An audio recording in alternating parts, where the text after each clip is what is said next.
Welcome. This is Coach Schuman back for the Success for Life podcast. We've had a special guest on today. We're going to talk about something that's dear to my heart. One of the things that has been a fundamental theme throughout my life, which has been leadership. And we're going to talk to an expert, a pro on it, someone who's done a ton of stuff with respect to work with businesses. Obviously, I'm on the sports side, and he'll talk a little bit about that. But with respect to leadership, how to develop teams, how to develop leaders, strategic planning, and those kind of things. And we're going to dive deep into it. My guest today is Mike Watson. Welcome, Mike. Thanks very much, Coach. Great to be here. And it's like the theme says, Success for Life podcast. We're all about trying to bring opportunities to people, help them learn from the best, and you're one of the best in your field, so I'm excited to talk to you about it. Leadership is so important in today's day and age.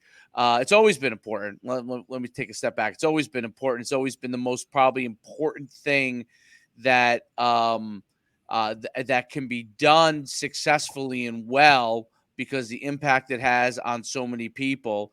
And so it's great to have someone who really has an understanding of it, who teaches it, who works with people on it, who mentors and coaches businesses on it. And so I think it's critical. It's in everything we do in everyday life. It's one of those soft skills that for most of young people's lives, which is what a lot of I work with, coaches may teach it in sports. You might have some teachers here and there, but it's not part of the curriculum growing up, right? So if your parents are leaders, that's obviously a huge help. Hopefully your coaches are, and maybe a few teachers here and there, but it's not something that's easily gotten to as a young person. So talking with someone that's an expert in that field is tremendous.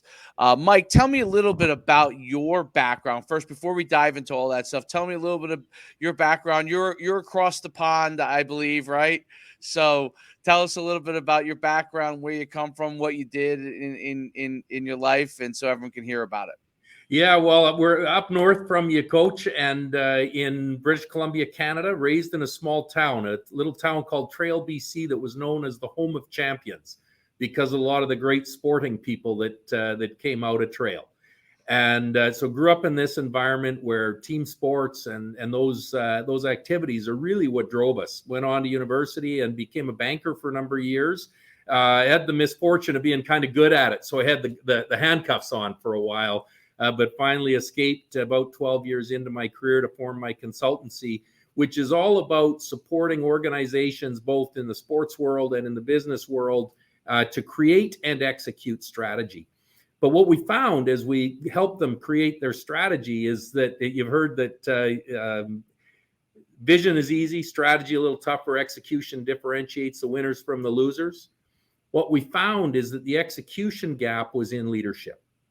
And so that's when the leadership component of our practice really started to emerge, because if you don't get the leadership right, don't even bother with the strategy.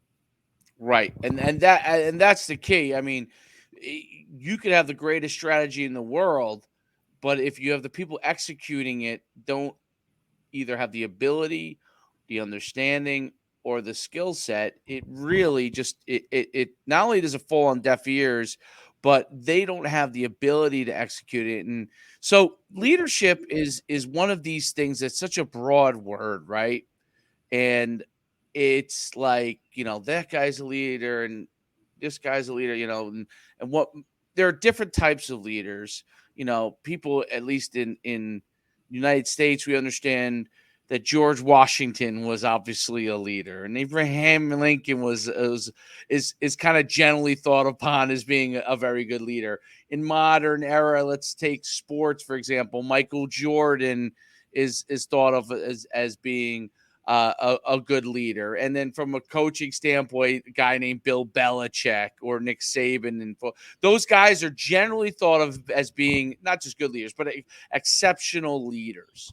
But there's leaders in business, and Lee Iacocca was generally considered a very good leader. For a long time, Jack Welch was considered a Yeah. very good leader, but now kind of in modern times not looked and obviously everybody's a leader within their time. His principles back in that time now being applied, the GE method, which was once thought of as the gold standard method, applied today would not be thought of as the gold standard method, would probably be frowned upon a lot of times as far as execution wise to get the workers to do what they need to do. What makes somebody a great leader? What in your opinion? I love the where you've gone with that. Jack Welch was a leader in his time. He's the right leader for the era. Now we look at it and say his leadership tactics may not have worked, like they weren't quite right, but he had huge success in his era. I think the first thing, coach, that you look at is defining leadership. What is leadership? And I love that you said it. It's really broad. You type in leadership on Google, get a billion responses. A billion responses. So we define leadership very simply as this, and it's a mindset. You must embrace this mindset. If I'm going to be a leader, I must enable people individually and collectively to be the best versions of themselves in pursuit of a common goal or in pursuit of something noble. My mindset on leadership is all about enabling others to be their best, because that differentiates from being the best on the ice or the best on the court to the one that enables others as a team to be the best. So the construct of team is really built in there. So I'm going to say leadership starts with the definition and the mindset that goes with it.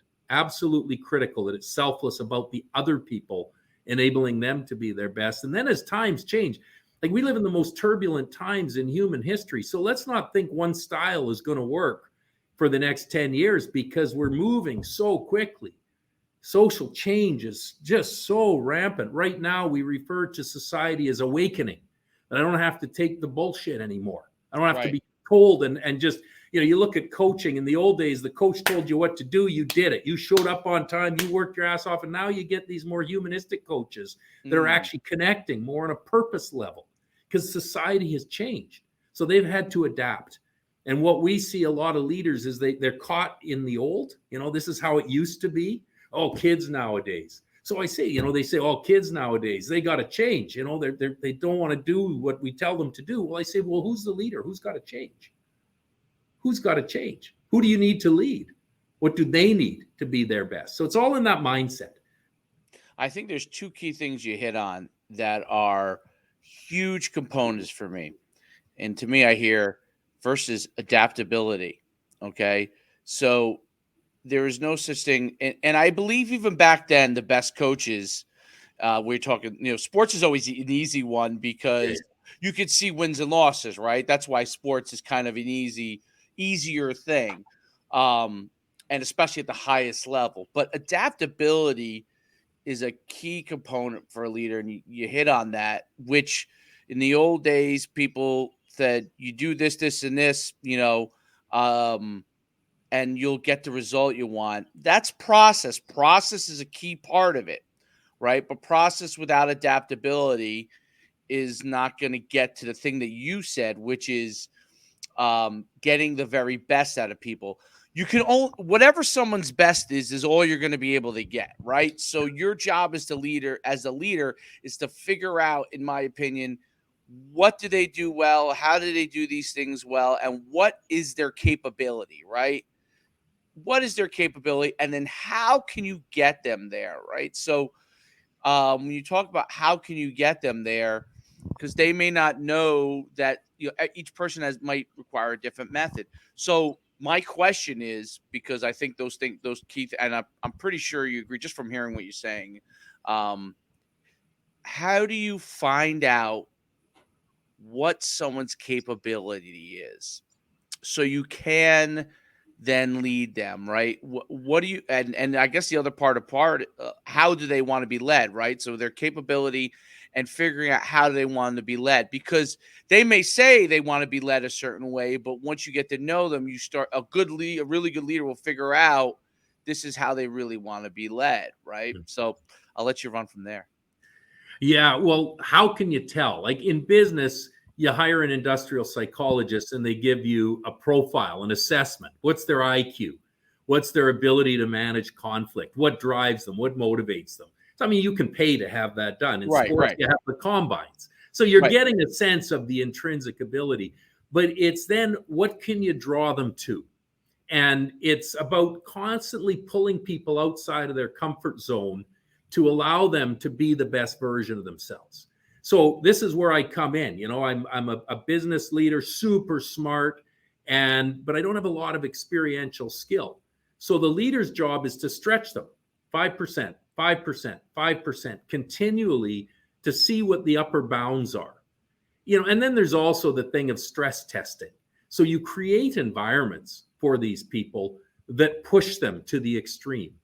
And you see that in sports, in practice in sports all the time. You see it in the best businesses where they create these pressure cooker environments to see how people will respond, but actually to give them the opportunity to learn and grow. The key to that is that constantly stretching people outside of their zone of comfort. There's some real good human psychology that goes into that, because comfort creates complacency, creates discontent.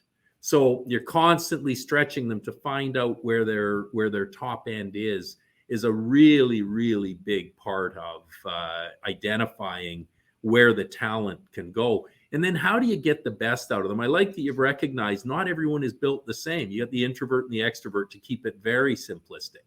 You got the one that needs the spotlight on them and the one that can't stand the spotlight.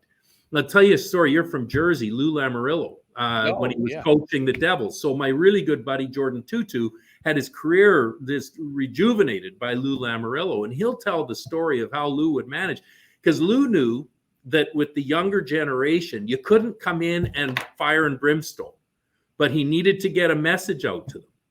And so he'd go in the dressing room and he'd scream bloody murder at Toots. Yeah, bah, bah, bah, bah, bah. But then he'd call him up after and he'd say, hey, Toots, thanks for being that guy. Because if I do that with the young guys, they'll turtle, they'll buckle. But I know you can take it. So he used him as the example because he was an old school player.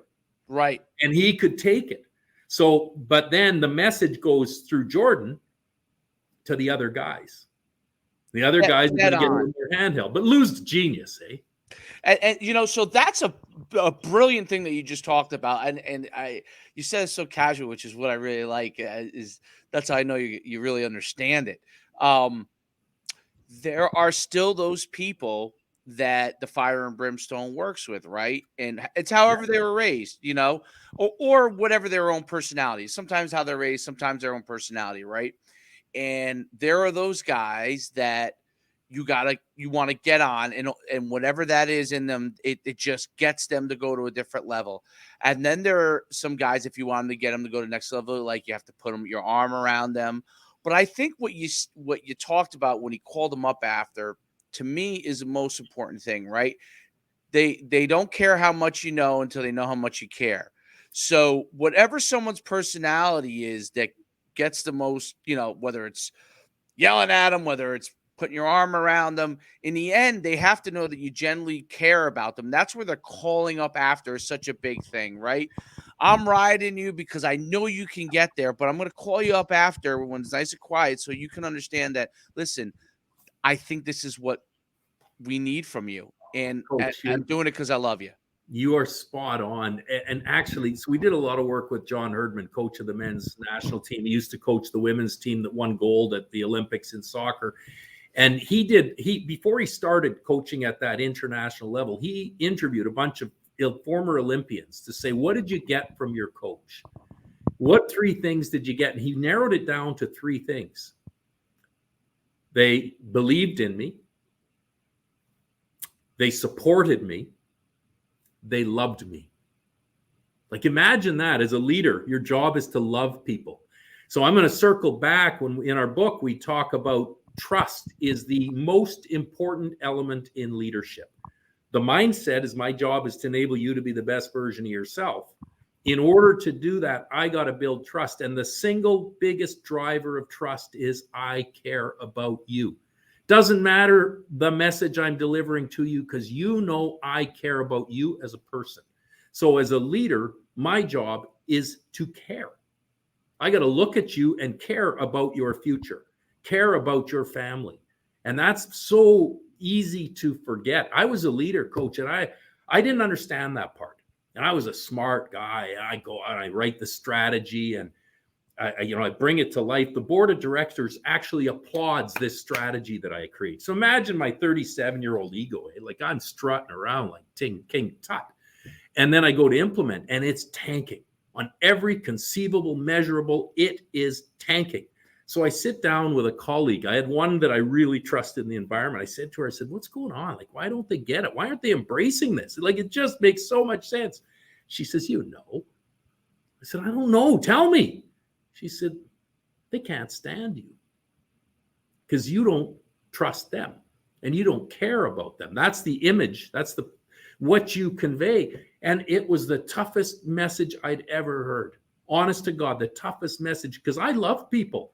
I thought that's what leadership was all about the business. I didn't realize it was all about the people. So that allowed me then to look in the mirror, hold the mirror up high. Things aren't going right. Hold up the mirror. What do I need to do differently? And took a step back and actually started talking to people. Well, 15 years later, I'm reading a national newspaper, a full article in the business section. This enterprise that I had left 15 years earlier has just having these breakthrough results, unbelievable results. The people that were still there when I was there, they took it and they ran with it and they owned it. But my problem was I didn't show them that I cared about them. So critical in leadership. Like, you're spot on. Right. And that's the thing, and then there are people that are hard to, you have to understand the people that have a hard time accepting that care, right? So that's also a very difficult thing in leadership. There are people, for whatever reason, and there's a lot of people that are like this. They view everything from skepticism. So you can be doing all those things, and this is the tough part of leadership. And this is a lot of it with teams and companies becomes a difficult thing, I think. No matter what you do as a leader, they, for some reason, will not trust you, or they won't even take that leap to trust. Now, they can have all the ability in the world, right? But if they don't, if you're the leader and that person isn't on board with you, for what reason? And usually it has, like, so there are things that you could do as a leader that are failures on your part. You talked about not showing you care, not, not investing time in them. But then there are also the other side of leadership is, what do we do when you feel like you're doing the things necessary and you either can't connect with that person on your company or team, or they don't want to get on board in the way that you want them to? Where do you figure out when that team member is worthwhile having on and you got to just adapt certain things, or cut bait? Now, the guy that I see, I use this guy as an example, but it hasn't worked with everyone. But Bill Belichick has taken guys that are kind of like what you said Lou Lamoriello did with the player. I'm not a huge hockey guy, so we're gonna get you there. We're gonna get you there. But it's a that's a good example of it, right? What Lou Lamoriello did, he rebirthed somebody. Bill Belichick's done it a few times. He did it with Randy Moss. He's done it with a couple of guys. But then there are guys, for whatever reason, that it doesn't work with. Where are you at a point as a leader that you have to cut bait before the other guys who have followed you look at you like, hey, man, this guy's not going to get on board? Where does that come in? Yeah, so let's start with the impact on the team first. My job is to enable them to be the best version of themselves individually and collectively. So let's look at the impact on the collective. I'm investing all this time in this guy who still use the old term, the cancer in the dressing room. And that works in business and in sports. You just can't get them there. That's cut bait. And maybe it's your style isn't getting through. Right. But if they're bringing the team down and you don't see a pathway to victory, it's time to cut bait. So that's in answer to your question, when do you go? It's when it's impacting the team in a negative way. There is no room for that person on a team. We have to be one team. And I'll get into that. There's a construct around that I'll get into. But that to get that trust, there are some people that have this shell, like childhood trauma, and it can be massive. And they create this shell around themselves to protect themselves. Like this buddy of mine that I told you about, NHL player, he grew up in an abusive household in the north of Canada, the first Inuk in the history of the NHL, and he wasn't letting anyone in. He lost his brother to suicide with some of the social issues that plagued his people. And then he's got alcohol problems. And Coach McCrimmon, who's now down in Vegas, he couldn't break through. He couldn't break through. He couldn't break through. But 6 years after Coach McCrimmon had him, the message got through. The message finally got through. It took years. So, that's the human side. They might not be on your team anymore by the time you break through, but is it worth it? 100%. It's absolutely worth it. And I'll introduce, Coach, the construct. You may have heard it. The construct is Ubuntu. Phil Jackson talked about the best me for a better we. And who was the coach of the Celtics that really embraced it when they won their championship? Well, the old days, Red Auerbach, or no, more recently. Doc Rivers. Doc Rivers. Okay. Yeah, so Doc Rivers talked about Ubuntu. And the concept of Ubuntu is I am because we are. And it comes from a Zulu phrase, which the literal translation is a person through other people. And when you create that environment of a person as a person through other people, that's the way to break through. Like it really works. I had a couple of colleagues and they were bitching at each other, mad as hell at each other. And they, their chests are puffed out and they don't want to speak to each other anymore. And the more senior of the two of them, we're doing our one-on-one session. He says, he's a pain in the ass and blah, blah, blah. So I walked up to the whiteboard and I wrote the word Ubuntu. And I said, because we've used the term in our office before. I said, think about it and I'll be back in 5 minutes. I went and had a coffee, because it's not my problem. It's his problem. So I went and had a coffee and I came back and he says, message received, coach. And that was it.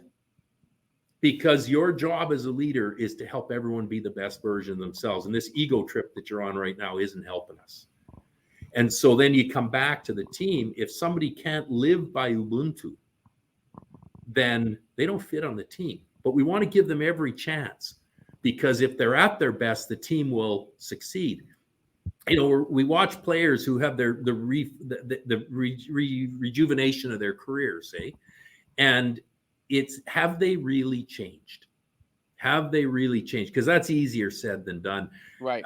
One coach, great NHL coach to me, says when they're in their early 20s, Mike, he says it's just immaturity and growth. By the time they're in their late 20s, it's character flaws. And so they've been given these opportunities along the way. Have they embraced it? And if they still haven't by the time they're in their late 20s, I'm using sports as the environment there. In business, you probably take a little longer because there's broader based learnings that have to take place. But it's at some point you recognize it as a character flaw that you can't change. Right. So then there's another piece that builds in. It's, if you don't see the motivation the willingness to change with the motivation, you work as a coach to say that, like, this has to change, this has to change. And if you don't see in your colleague at work or in the athlete the willingness to do things differently, and then a motivation that's bigger than self to do things differently, likelihood of success is zero. Right. Because when the going gets tough, they're going right back to the way they were. That's really interesting. And in this speed that everything is going on now, like, so you need people to perform more quickly than you did in the past, right? Better. You need to perform better more quickly. And I think that places a lot on leaders. And obviously it depends on the type of organization you're in. But how does a leader get results quickly when one of the kind of hallmarks of leadership is building for time, right? Ultimately, you may be not good in the beginning, your team, but they become better from your leading and coaching, and that could be in business as well, right? Just an entrepreneur starts a company, he only has a few bucks behind him. As he builds his team over time, they become more and more successful, right? You could look at Amazon as the example of that, right? They were him and his wife. Of course, his wife ended up, but having he goes in a different direction on that. But him and his wife, his wife's support base. He's in basically written Amazon on the wall over there and starting delivering some books, and then he builds it up over time. Right? They become a better and better organization over time. And you see that over and over again, that you need to be able to do things more rapidly. How do you get the most out of people more quickly? I guess let's start with that question first. How do you get the most out of people more quickly than maybe they would have wanted to go in the past? Because if you don't start to push the envelope with them in business, is much more in business than it is in sports. But they're going to move on to a different company, right? If you don't identify that skill set, you don't start accelerating them. 23-year-olds today do not have the same level of patience. Nothing to do with ability. It's just the world they live in moving faster. So they're trying to figure out and expect things faster. How do you adapt with that? Yeah, well, so you run the risk of your employees moving on because they're not winning. We all want to win, hey? Right. You got to create this winning culture.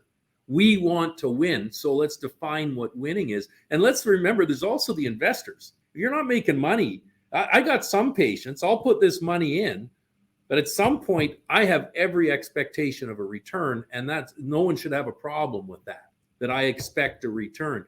So then the magic comes in, how do you do that? So let's first define what winning is early. So is winning profitability in year one? Maybe it's not. Maybe winning in year one is some milestones and we celebrate those milestones. Maybe it's profitability. But let's be really clear what great looks like in this year, which is a stretch for all of us, but it is achievable. And let's make sure that's what we're celebrating. Because if we're saying, yeah, we're going to be profitable, but that's 2-3 years out based on where we're at today, or we're going to hit an inflection point and skyrocket, if we're not realistic in the timeline, people get frustrated, investors get frustrated, and the employees get frustrated. So this is about creating a common vision or mission or purpose. Like, what is it that we're in pursuit of? What makes this a great year, and what is the long-term pursuit? How does what we do this year serve to the long term? And let's align our people and give them ownership of it. This old term buy-in, they need to buy in, it's a terrible term. Because that means I'm selling you something. I'm selling you a bill of goods. No, they got to own it. And so when we talk about why are you here, coach? Why did you join our team? How does it fit to where you want to go? What do we need to get right this year to have it work for you and your growth and us in our growth? That's back to Ubuntu. And we got to link those two things and set those goals.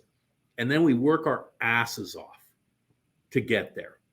And we don't tolerate less than hard work because you've said you want it. So now I care about you and you said you want it. So may I have permission, coach, to push you? And maybe some will say yes, whatever they're going to say. But now that we're aligned and you have said this is good for me as well as it's good for the company, we've created license to push for hard work, to set that bar high. So aligning around mission, really, really critical. And that mission must be realistic, but it must be aspirational. That's mind blowing there. How? Oh, you got like echo here for a second.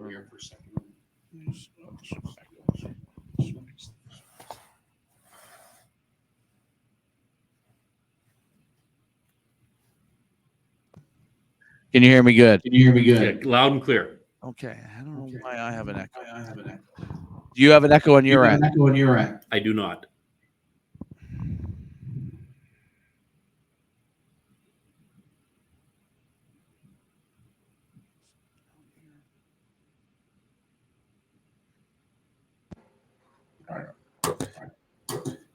talk from this side here. There's some reason we're getting an echo. So with respect to leadership, and one of the things I think is so critical is this idea that there are a lot of bad leaders that end up getting in positions of leadership. And how is that such a thing? So I look at government, for example, a lot of time. You see people in government that have people in place that you have to deal with, and I have to deal with it in my business a lot of times, that don't make decisions effectively and don't feel like they are incented to make decisions effectively and are in positions of leadership where they have to make decisions. Why is that an issue in organizations? So one of the big issues that we talk about today, why leadership is so great leadership has become so important and so recognized, is because there's so much bad leadership. What do you say on that? Yeah, well, the first thing I'm going to say is let's not use politics as a breeding ground for great leaders. Because look at what they do.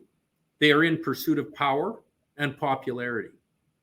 And neither one of those are healthy leadership. Back to the construct of Ubuntu, for the better we. There are some very rare leaders in politics that you will find who are really driven on what's best for society. But leadership will never be a popularity contest. If you think it's a popularity contest, you're not going to be the best leader you can possibly be. Because you got to be unpopular sometimes. To be caring, to care about someone, sometimes there's tough messages. So let's not use politics as the example. How do leaders get into these spots? And I'll use the corporate example in sales. The best salesperson wins because we've created this hierarchical structure that to get the bigger paycheck, you got to get the next promotion. And so the best salesperson becomes the manager of people. Well, that person may not want that. That person may have no skills in that. And you look at the greatest players in sports, they don't often make the best coaches. I mean, interestingly, in hockey, sometimes the enforcers, the guys that drop the gloves for the good of their team, have gone on to be the best coaches. Interesting. Yeah. So let's be careful who we put into these roles and why we put them into the roles that they're in. Like, for gosh sakes, why take your best salesperson and put her into the role of sales manager if she doesn't like leading people? Some just aren't equipped and they don't want it. So who we choose is really, really important. And then give them the opportunity to develop. So why are there so many poor leaders? Because we haven't emphasized as the group that promotes what leadership really is. It comes all the way back to your first question. What is leadership? Enabling people individually and collectively to be the best version of themselves in pursuit of a noble goal. And if we think leadership is about widgets, then we're going to promote the wrong people. Yeah. And that's a key point. Your sales example is an example that I think is the key. There's too many examples of people seeing a higher performer in one area and mistaking them as a leader in another area. And then there's a lot of examples where people see someone who doesn't do well, let's say in sales, and dismisses their abilities in other areas, maybe leadership or operational. Yeah. So are there tests that can be done to figure these things out? Yeah, there are some great tests. And I talked earlier about the industrial psychologist, and there's a whole industry around psychometric testing and for leadership. And the leadership competencies. We've actually created, and we've just launched it this month. And I didn't know you were going to give me a commercial opportunity, Coach, but I'll take it. I'll dive right in because I'm an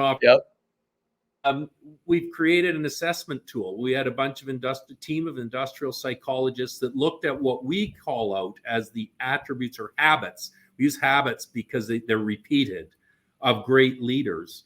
And it enables people to self-assess on their skill as a leader in today's times. Now, what we test for today may not be what's going to work 10 years from now. But in today's turbulent times, where leadership is about building trust, and that's that trust with care. It's about humility, which is I can't succeed unless you succeed. So I diminish my role to elevate your role because as a leader, I need you to succeed. It's about inquisitiveness, the ability to ask great questions for two reasons. When I ask a question of you that's a serious question, what do you think we should do? Well, coach, what's going through your mind is you're now engaged. You're given an opportunity to own this problem. So part of me asking you is giving you a sense of ownership. The other part is I make a better decision.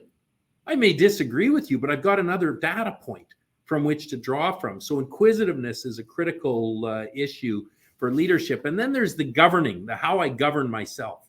Optimism in today's turbulent times, war in the Ukraine.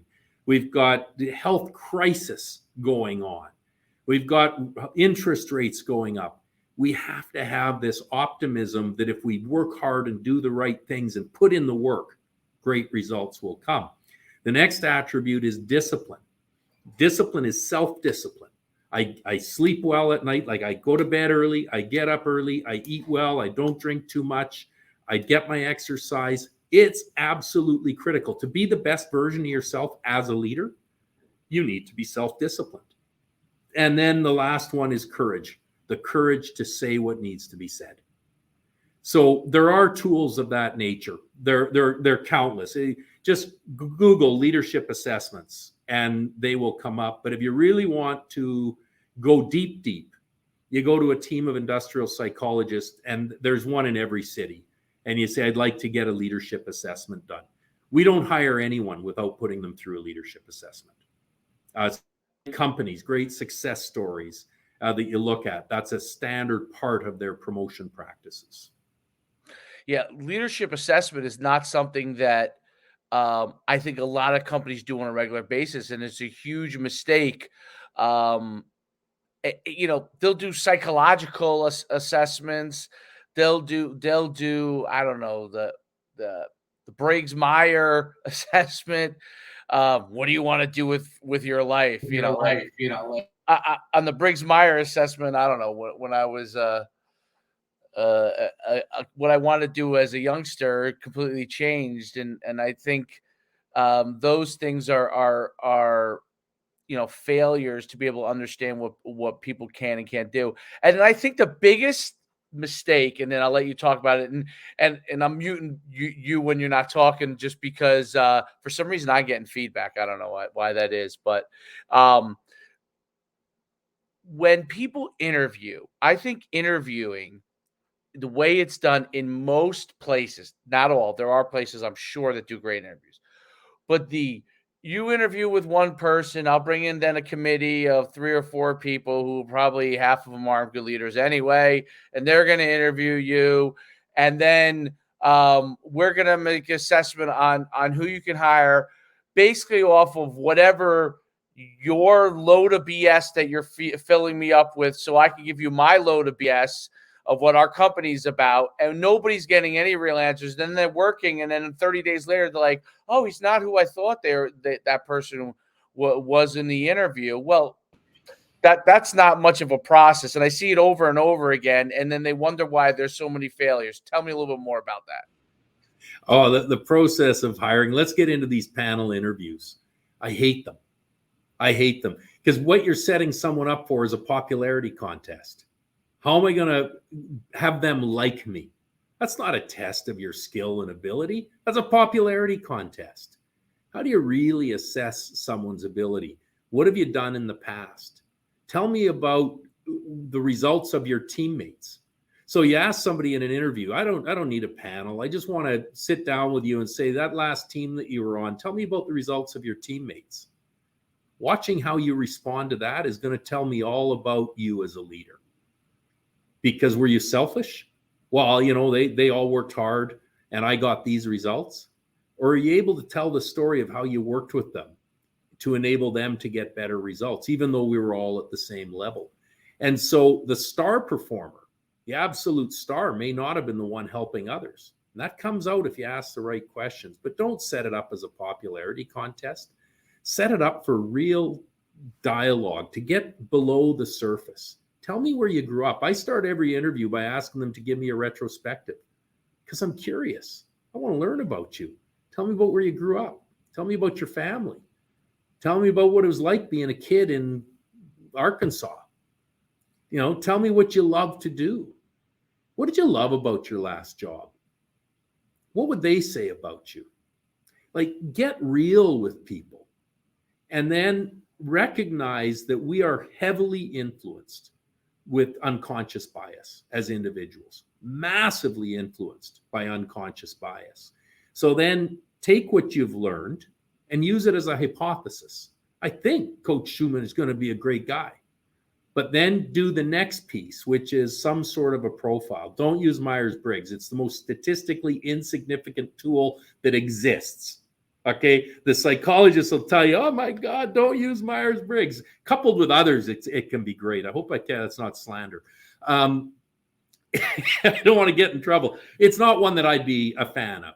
But find an assessment that you're comfortable with, which validates your findings. Don't trust your instincts, because recognize the unconscious bias, and or bring another colleague to say, hey, I met with this person and I quite like what I'm hearing. I'd like you to meet with them, but I don't want to color your opinions.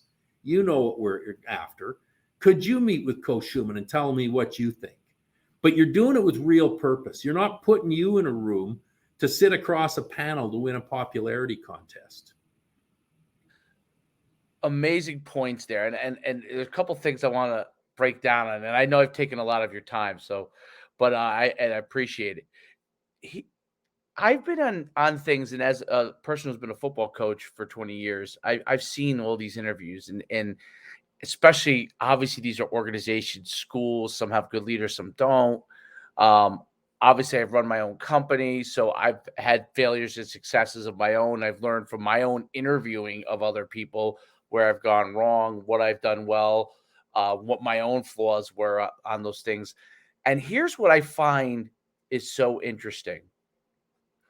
When you tell people exactly what you've done, and when people have asked you, which I think is a great question, what failed at this place, and you explain to them. And one of the things I've always said, so years ago, I built a football program that wasn't a very successful program.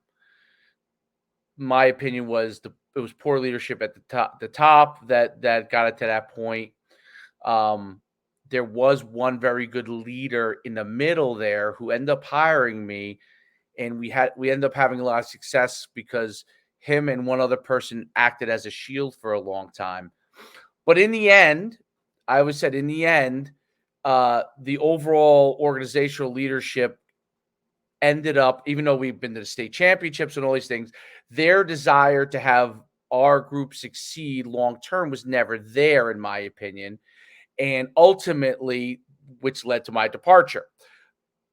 I bring this up in every time I've ever interviewed in football after that.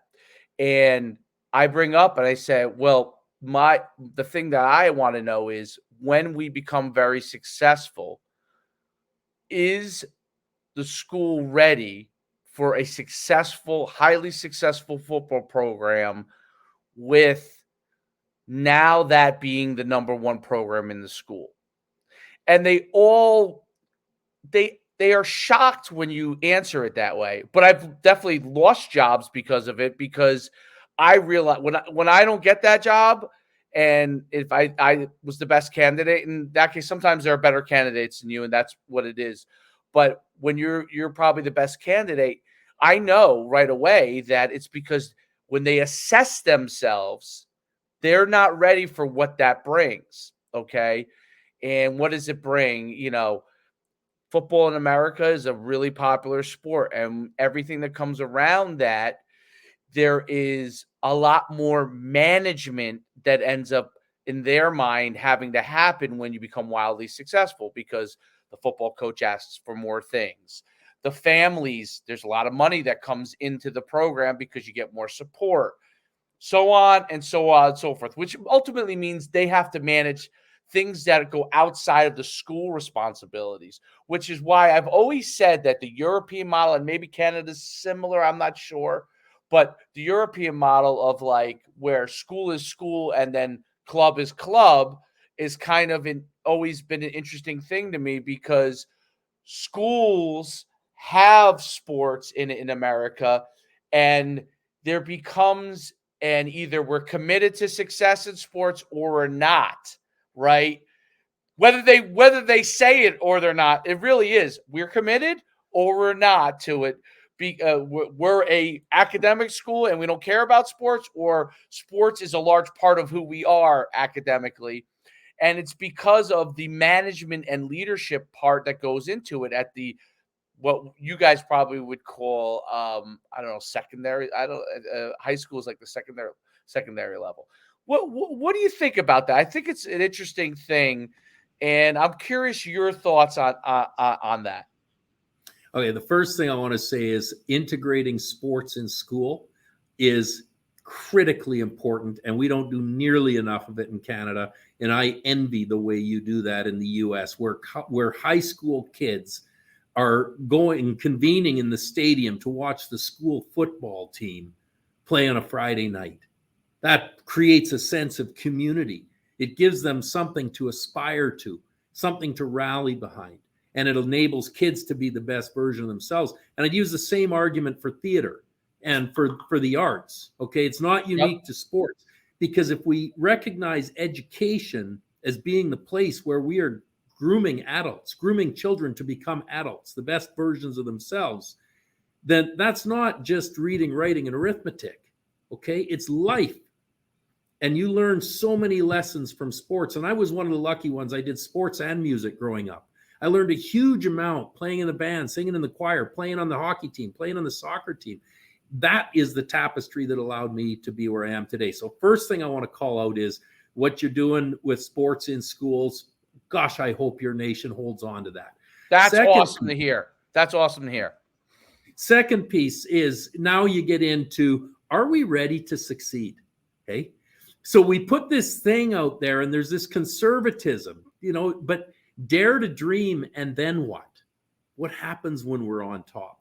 And I'll tell you the truth, most people struggle with that. They're cogs in a wheel. And so if you're a dreamer, dream big. There are people who aren't going to buy into that.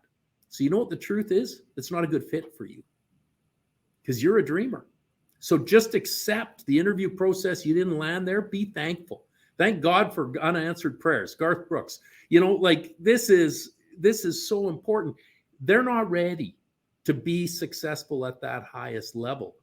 And maybe they're an academic institution. Maybe they don't get it. Maybe they just can't think that way. But you're not a good fit for them. Go where people dream big. Because if you dream big, join dreamers. But make sure the dreamers have the infrastructure, the discipline to do the little things to get there. So you start with the dream. That's way up here, eh? Get the dream.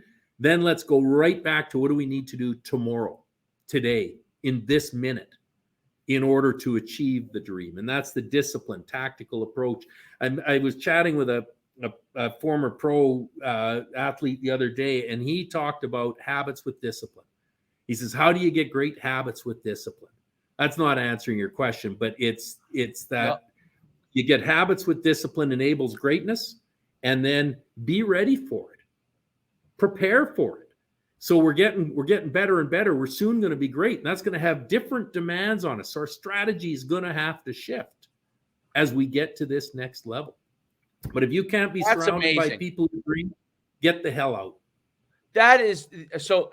I think every person that is in leadership should understand those things. And that's, I guess, a self-assessment, right? Before you going into a situation, or maybe even when you're there, right? You realize, okay, this may be for me as far as your interview process, or they're not on the same level that I am, or some people, and I look at it from a it's a really really interesting thing that you said there, and I'm just trying to unpack it.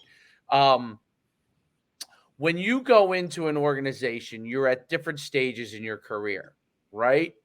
So you can legitimately go in at the same stage as one place. So they may say, yes, our dream is to be the best at X, but they really haven't, it's more of a thought than a dream, right? And you think, okay, you can do something there, but you're early enough in your career that you don't know much about anything, right? So now your next thing is you get to a certain level. They're still, maybe they moved a little bit, but they're here, right? So now you have to think, can they get there where I'm now at? Because I've kind of gone maybe past them. Or do I need to move where they're already at this level or higher where I could continue to grow? So I think what you said there is so important is we're all at different stages in our career at different points, right? Whether it's owning a business, whether it's our own leadership skills, and understanding where we're at, where we fit at that moment, at the same time that we're aspiring to go to a different level, and then finding places, persons, or things that meet that level and continue for us to find either new places. Some of us are lucky enough to find it in one place. Great, you know. But being able to assess that. Do you have Yeah. anything for self-assessment? Well, the self-assessment we have on leadership, but the if the place you're at isn't going to give you the ability to grow, to optimize the God-given gifts that you have, then you should leave. Okay? Don't blame anyone. Just leave. Own it. Own it. And you've risen to this level, as you say. I'm here now, and the organization has stayed flat, and I'm not growing any further. It's time to leave. There's a wonderful example in First Nations history on the west coast of Canada. Squamish Nations actually be the west coast of North America, and this is the land of plenty. They didn't have the Iroquois and the Huron fighting battles. They were the land of plenty with safety, shelter, food. They had it all. And every second or third generation, because they had everything set up, this is before colonialization, the elders of the tribe would come to them and say, it's time for us to leave. We're going to pack up our belongings and we're going to leave. You think about that. They had everything. Why would they leave? Why would they pack up and go? The elders knew that comfort bred complacency, and complacency bred discontent. And they needed to be industrious in pursuit of something grand. So they would pack everyone up and they would start again, just for the purpose of packing everyone up to start again. We need to embrace this in our lives, the constant pursuit of growth, because happiness only comes when we're growing. Happiness isn't sitting on a beach. That's recovery that allows us to work hard, but it isn't happiness. Happiness comes when we're working hard at something we're good at, that has purpose and meaning, with people who trust us, that we trust, when we're constantly being stretched outside of our comfort zone. You look back at the happiest times in your life, they will be when those conditions held. Working hard at something you're good at, that had purpose and meaning, with people you trusted, where you're being stretched outside of your comfort zone. That's what it's about. And when you no longer can say those things, that you're working hard at something you're good at with people you trust and you're being stretched, it's time to move on. Very amazing stuff. Amazing. I always think of I don't know if you're familiar with the story of Abraham Lincoln when he changed generals, but I read a whole thing about read a whole thing on Ulysses Grant and read a whole thing on Abraham Lincoln, and his first general was this guy who was very accomplished, McClellan, incredibly accomplished general, um, all kinds of success. And he, everyone said, this is who you should have as your general. And he put in place as his leader. And he was a wild failure. He wouldn't engage the South. He wouldn't bring it, ready his troops to fight. He wouldn't, and they were getting beat at every turn. And he turned to a guy, for all intents and purposes, Whereas General Lee was number one in his class, was the administrator of West Point, was Ulysses Grant was at the bottom of his class, was known as a guy who had potential, but he was kind of a drunkard a little bit, drank a little bit too much, and wasn't the natural choice. But he understood the objective, and he was willing to get the most out of his people, as you say, and was humble enough as a leader to take the direction from another person who was also obviously the president of the country, was a leader, right? And took action and became, you talk about underdog stories. He's a great underdog story because he ended up becoming the person who was the de facto greatest general of his time, which was Lee. And now he had obviously the ability to have more resources and stuff like that, but he was the most unlikely person to lead the North as a leader. And somehow Abraham Lincoln had the ability to see his initial mistake, and then have the courage to choose an unlikely leader. I that's why when people say who are the best leaders of all time, it's always someone that I put in there. And there's obviously many other things like freeing the slaves and the immense, there's a million things that he did that were amazing. But that was one of his strokes of leadership that was glaring, right?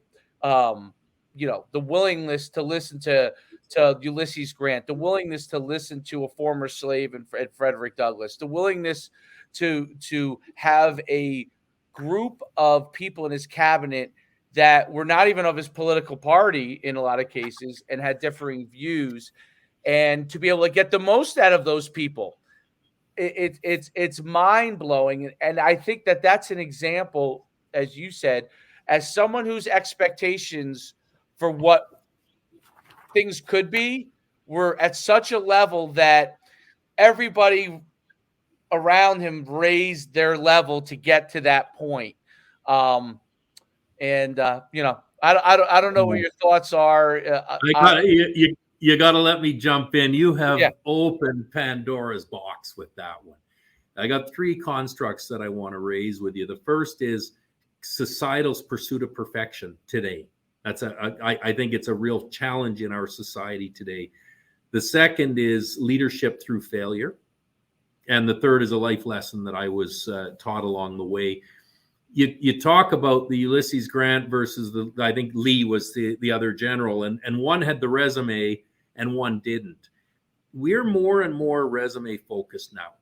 And with the social media that's out there, and somebody says the wrong thing somewhere along the way, they're disqualified. Well, we forget people learn through their mistakes. And yet we're so fixated on perfection that we're looking at resumes that appear perfect. But I got to ask the question, what mistakes have they made to learn from? There's an adage I raised our children to, which is wisdom doesn't grow in our good days. Okay? Wisdom grows when we fail. Yeah, you have your best day. What did you learn from today? I like winning. Okay, lesson learned. But what did you learn when you failed? If I'd done this differently or that differently. This societal pursuit of perfection actually drives mediocrity because I can't fail. So that to me is a huge, huge takeaway. I look for people that have failed. I want them to tell me about their failures and what they learned from them and where they want to go with it. Don't make the same mistake, but you got to fail. Find the crash line. Just don't cross it, and cross it as seldom as you can. The second piece is leadership in troubled times. And one of the great, the case study, you go to Harvard University, they'll talk a leadership case study. There's a guy named Shackleton, who was an explorer of the Antarctic. And he's the famous explorer of the Antarctic that everyone talks about as the example of leadership. He never made it. He was the one that never made it. Yet he's described as the great leader because he was a leader who had an indomitable spirit, and he got all his people home alive. So he cared about his people beyond the goal. His people were more important than the destination. And it's just such a powerful piece with this Shackleton. And that's the leader that's remembered and written about today, not the guys that made it. Okay. Isn't that fascinating? That is fascinating. I think I've actually read his story. That's where they You got will have seen it. the boat went down and they or something, and they thought they were stranded there, and they somehow all came home alive. No one. Yeah, it's the most amazing story. They were on a boat without navigation equipment, and they traveled hundreds of miles using only the stars, and they came with pinpoint accuracy to get home. The stories are on. There's some videos done about it. Shackleton, it's just an amazing story of leadership and what he's remembered for. And I'm going to come back to the third piece that you talked about in who you hire and who you promote. You know, is it the general with the great resume or the one that's made the mistake? And you know, I was born to a pretty good environment, a really good environment. Eh? Like I didn't have to go through a lot of the challenges that many go through. My father was a very successful engineer, and he ran a global. He didn't own it; he was an employee in a global company, a very senior level. And I said to him, "How do you hire engineers?" He said, "Well, he says I look for the one with the absolute best grades, and I hire them to go into our research department, and there they remain for their careers. And then I go to the ones with average grades that are involved in all the social activities, because they will become our leaders." And so it's not the smartest, it's the most adaptable that thrive. And the piece that we look for is grit. You know, we've known in sports, you've known about grit forever. The one that just gets up, dusts off, moves on, doesn't have the hang your head body language, oh poor me body language, gets up, dusts up, says, put me back in, coach. You know, the Rudy in that great Right, movie. right. Just brush off, and I'm gonna go at it again. Through COVID, the American Psychology Association has actually called out that one of the most significant attributes for resilience, the ability to withstand a blow and keep going, is grit. Optimism is another, inquisitive is another, but they're talking about grit. So when we interview people, I want to see the grittiness. I don't need to see an Ivy League education and the top marks. I want to see that you came from here and you made it to there, because that's grit. Show me that. Show me that you're going to work the hardest to get to what you're capable of achieving. The indomitable spirit. How do you measure when we think about leaders of the eras and who were great leaders? Many would talk about Winston Churchill as a leader for the times, Abe Lincoln. But what did they have? They had an indomitable spirit.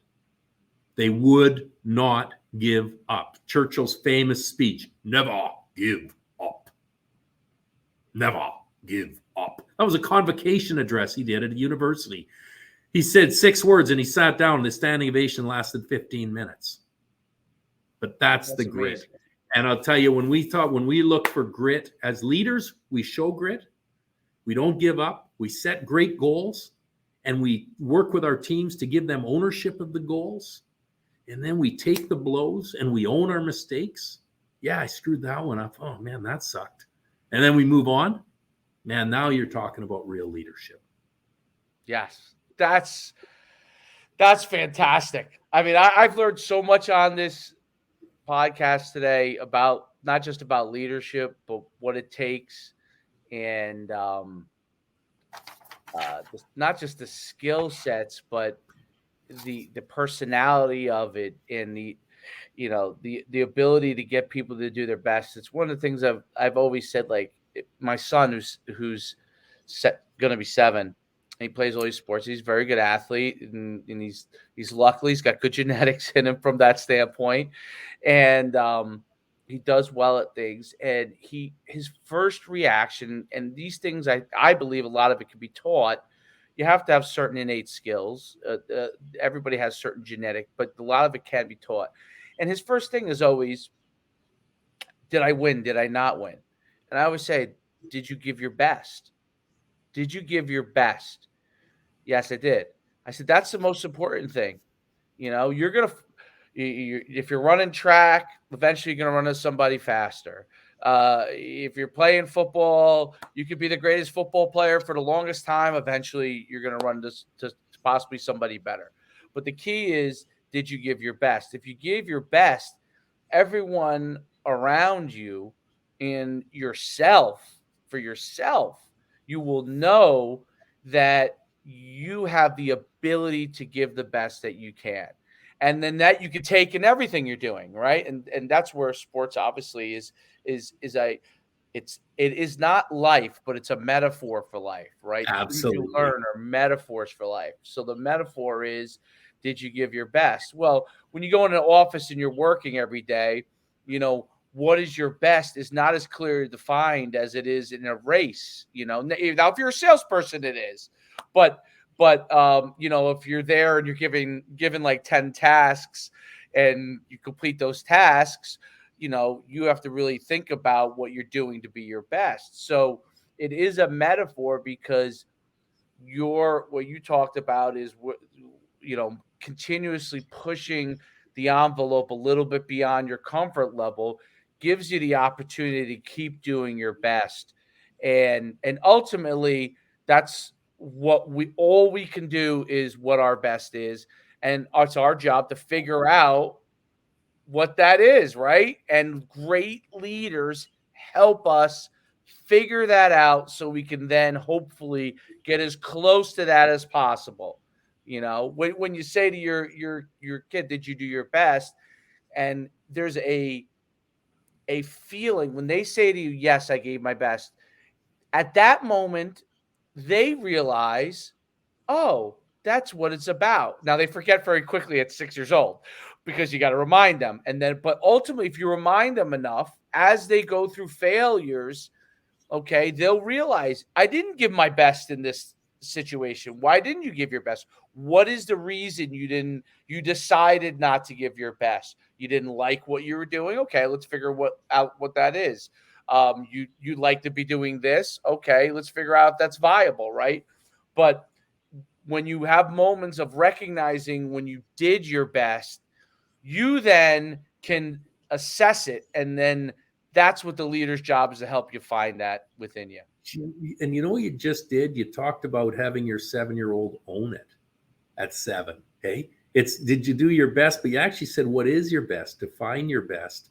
Our kids, we get our greatest sources of inspiration from them. And I love how you finish our podcast talking about your kid. And my daughter's a lot older. She's 27. I got a son 29 and a daughter 27. And our daughter, when she's got her father's athletic capabilities. Okay, coach. So we ain't a Coach Schuman here.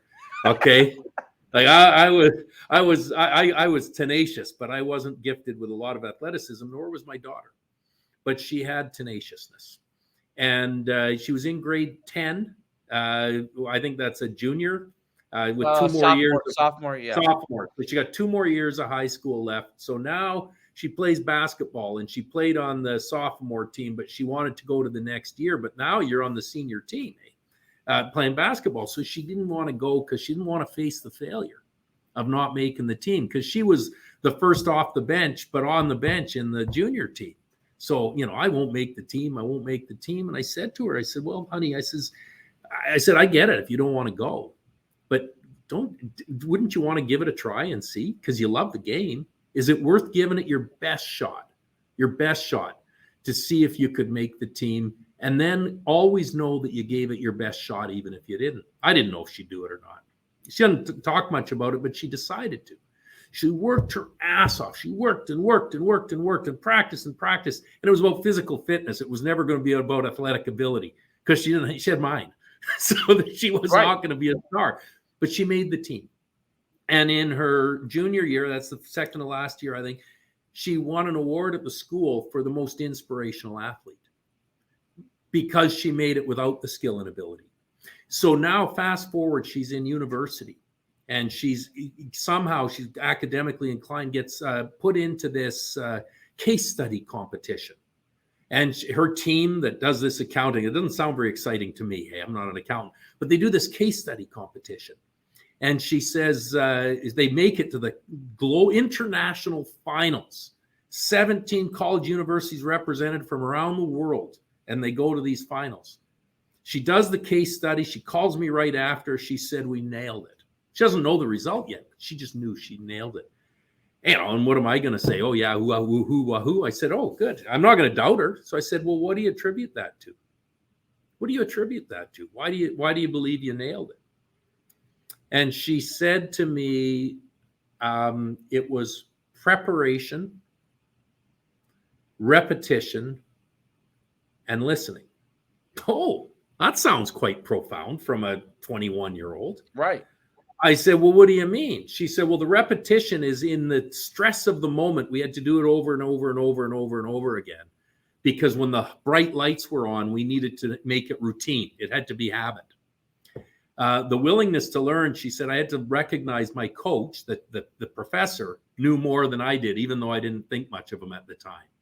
So I had to open my ears and listen. And then the work ethic around, I said, Katie, where did you learn that? She said, in high school basketball. Never, ever underestimate the value of what athletics brings to our children when they're in their youth. And this day, she plays recreational sports, and she will be a business leader.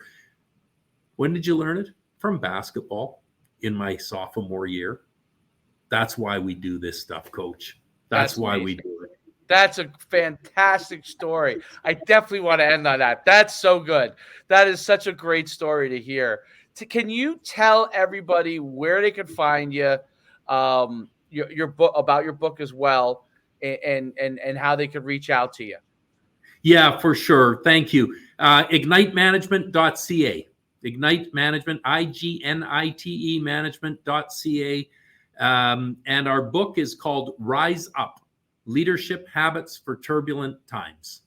Rise, and it's available on Amazon. It's Barnes & Noble. It's available right around the world. It was just released 2 weeks ago to the public. We haven't hit it hard in the US yet, but we were actually #1 bestseller in our category in Canada last week. So we're pretty excited because we're just a small group. But I think these stories of turbulence, Coach, what we do as leaders in turbulence, people are needing this optimistic message. So Ignite Management, Rise Up, Leadership Habits for Turbulent Times. Love to hear from you. Love your feedback. And I loved this podcast. Man, I forgot I was on a podcast. I just thought I was in a great conversation and something that was just going deep. And that is the mark of a great interviewer, a great podcaster, Coach. So thank you. Honestly, I just feel so inspired after talking to you. Thank you. It was enjoyable. I can't believe how much I learned, and the sponge in me. It's like I always love to hear not only somebody's story, and that's why it was so great to hear your daughter's story, because the things that you apply to the people you work with also has applied to your family. And that's ultimately so important, because sometimes when you have your own company, you forget that they want to learn those lessons too, right? And the fact that you're able to teach those in such a great way. Like, I mean, I can't tell you how many parents, and this goes to anything, not just sports, but if they can just take a moment to ask their child, hey, let's figure out what your best is. Give your best in everything you do. And you know what? It's all going to work out if you do those things. Thanks so much, Mike. I can't thank you enough. This was one of my favorite. I have to say, I've done a lot of these. This was one of my favorite Success for Life podcasts of all time. Okay. Wow. Of all time. I enjoyed the conversation. And those of you, sometimes people listen to the podcast and they think, oh, do you know that I have had people on that are my friends on the podcast. I've never met Mike a day in my life until today, but I feel like it's someone that I've known my whole entire life, just from talking with him. And that's what it's all about. Thanks so much, Mike, for being Coach, on. I got to say one more thing. You gave the opening. I have to say it. You got to let me. If you're a leader and a parent, your #1 job as a leader is with your kids. That's where it starts. That I don't give a rip where your successes are in business. If you haven't started in your house, then you're never going to be a leader in my books. It starts there, and it's the same principles. Thank you for hearing that. You're Amen. a beauty. You're a beauty. Amen. Thanks for having me. Thank you, Mike. For Successful Life podcast, I'm signing off. And thanks again for being on. Have a great day. Take care. Thank you, sir.